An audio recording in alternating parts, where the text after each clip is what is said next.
What's up, fellas? If you're getting this message and you've got this video, then what's happened is the team and the coaches have selected you as one of the top 10 guys to represent our program on Leadership Council.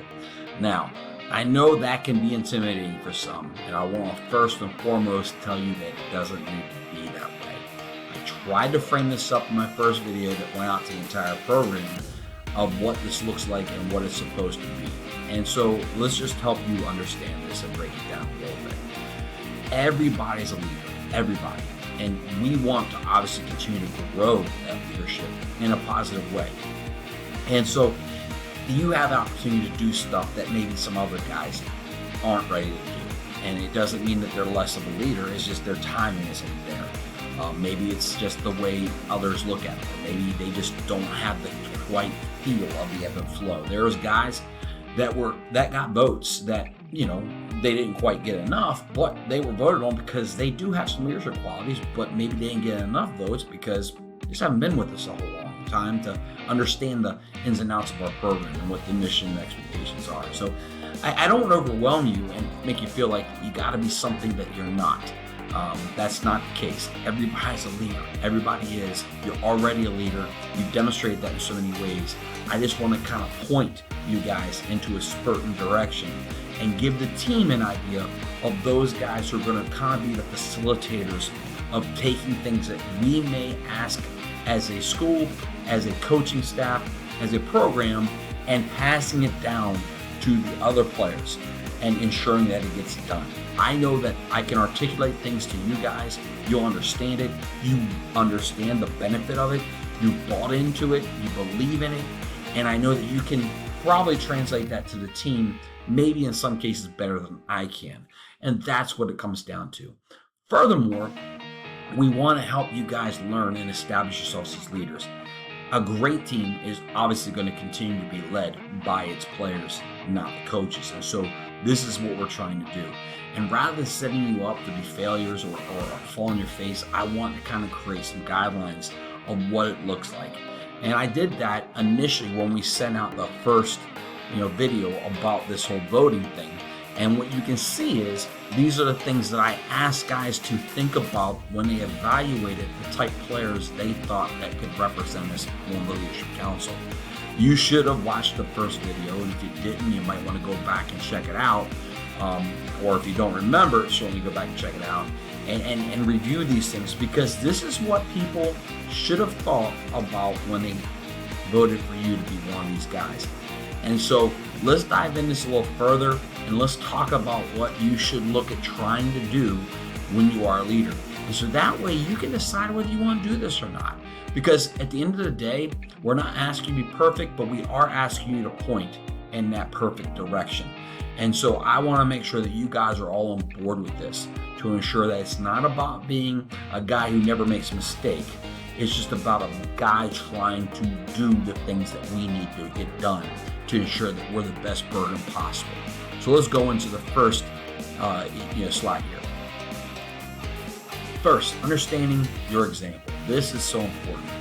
You must be an extension of the program mission while on the field, in the locker room, in the weight room, in the classroom, in the school building, in the community, and anytime you're wearing that blue and gold. Okay, and I say blue and gold because we'll talk about that a little bit later, but you're going to have to understand that who you guys are and what you represent to our school community and our team, it's sometimes bigger than just wearing that blue and gold jersey, that you really can't take it off. Even though you may not be wearing it, you might be dressed down, people are still going to know who you are. And that's a pretty cool thing to think about. I've talked to so many people that can remember when they were young people going through youth camp and looking up to certain players that now are coaches, Cody Mason being an example, and thinking about those guys and wanting to be like those. And many of those guys are now playing, in the program. And so you're always being looked upon as something that someone else should try to want to be. So let's go into each one of these things and understand what the example should look like in each one of these phases of our program. First, on the field. If you're trying to set the example, you should be early and you should be the last to leave. And It's not always going to work out that way, but consistently this should be the overall apparent thing. So let's be honest. If I'm a quarterback, I want to be out there early and taking snaps. I want to be out there early working on throwing, so that way I can get myself loosened up above and beyond the way Coach Hicks might do. Because you might have a little nuance of something that needs to work, kink out. Get out there early and set the example of being out there early. The last to leave. We will never have to worry about someone leaving our field awry if one of our leaders are out there ensuring that, hey, I'm the last to leave and I still see something in the field, I'll get that put away, and then we'll address the group that should have gotten that taken care of later in the locker room. But it also sets the tone that, hey, I'm out there doing things, and you know what? Maybe some other guys can do it with me. It's not that you should be the only one out there early and you should be the only one out there to leave.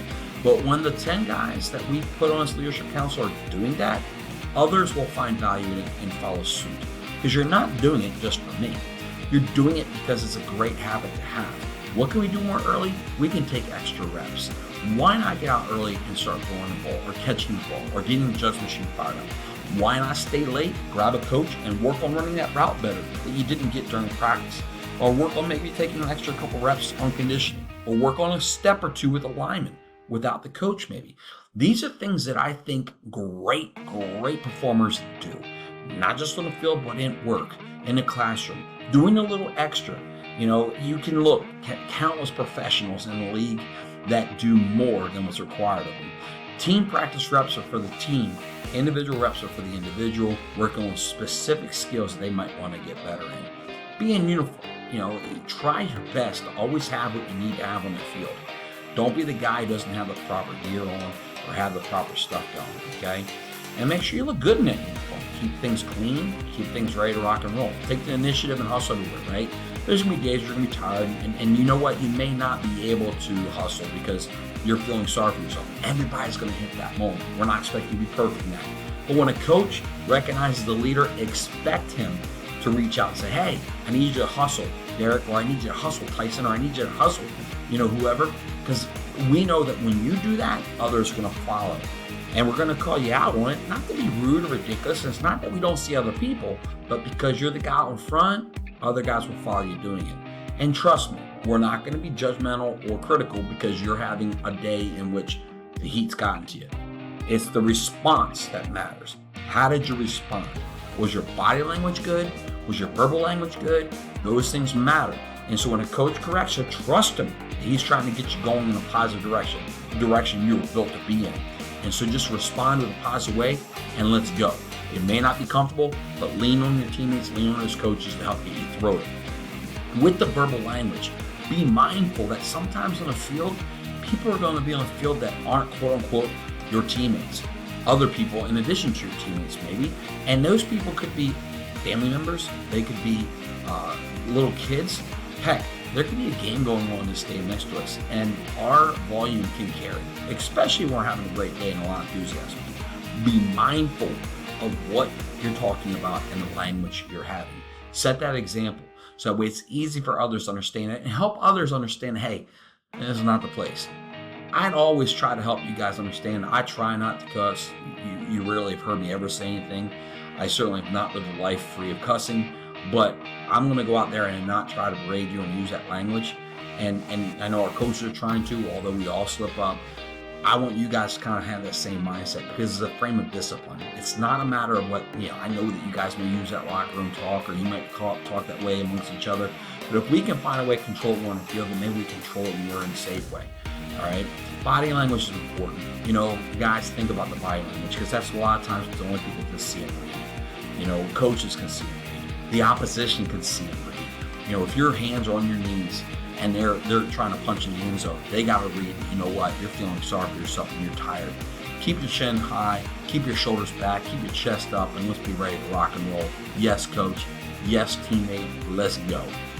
Lastly, encourage others every day. If you're trying to encourage, you're making a point to encourage others, then you're going to forget about what's discouraging you. And what are the things that can be discouraging you? The temperature, the heat, the extra reps that we're asking for, all those things could discourage you, can make it frustrating for you. I get it. But if you're focusing on others and bringing others along, you're going to think less about what you're going to do. And it goes back to that game out daily, right? So that's what you need to understand as your example on the field. In the locker room, be mindful of the locker room volume when it comes to music and language, right? Know that that wall is thin. And there's going to be people coming in to watch soccer games while we're getting ready for practice or leaving after practice. There could be anybody. Imagine a little 6-year-old going by and the music you're playing. Guys, when I grew up, I listened to music with explicit lyrics.